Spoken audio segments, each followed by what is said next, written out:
Toby and Henrietta were enjoying their new job on the island of Sodor, but they do look old-fashioned and did need new paint. James was very rude whenever he saw them. "Yuck! What dirty objects," he would say. At last, Toby lost patience. "James," he asked, "why are you red?" "I am a splendid engine," answered James, "ready for anything. You never see my paint dirty." "Oh," said Toby innocently, "that's why you once needed bootlaces, to be ready, I suppose." James went redder than ever and snorted off. It was such an insult to be reminded of the time a bootlace had been used to mend a hole in his coaches.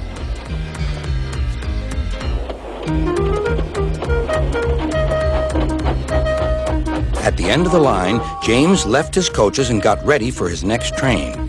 It was a slow freight, stopping at every station to pick up and set down cars.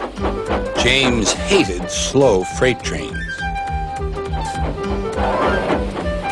Dirty cars from dirty siding. Yeah!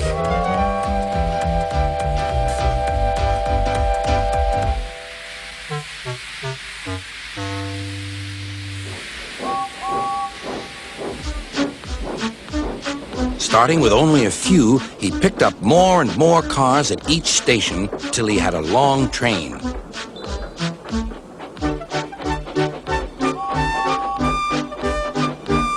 At first, the freight cars behaved well, but James bumped them so crossly that they were determined to get back at him. Presently, they approached the top of Gordon's Hill. Heavy freight trains halt here to set their brakes. James had had an accident with cars before and should have remembered this. "Wait, James, wait," said the driver, but James wouldn't wait. He was too busy thinking what he would say to Toby when they next met.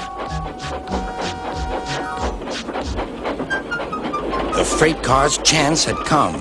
"Hurrah! Hurrah!" they laughed, and banging their buffers, they pushed him down the hill. "On! On!" yelled the cars. "I've got to stop! I've got to stop!" groaned James.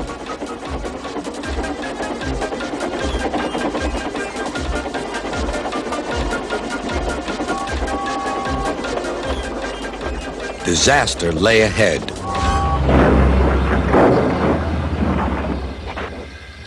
Something sticky splashed all over James. He had run into 2 tar wagons and was black from smokebox to cab. He was more dirty than hurt. But the tar wagons and some cars were all to pieces.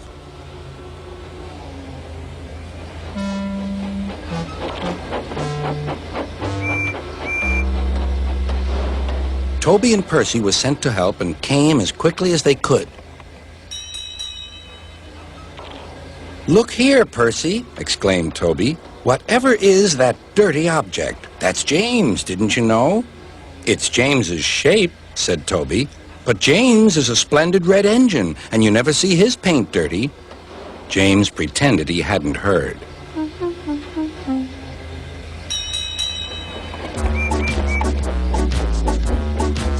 Toby and Percy cleared away the unhurt cars and helped James home.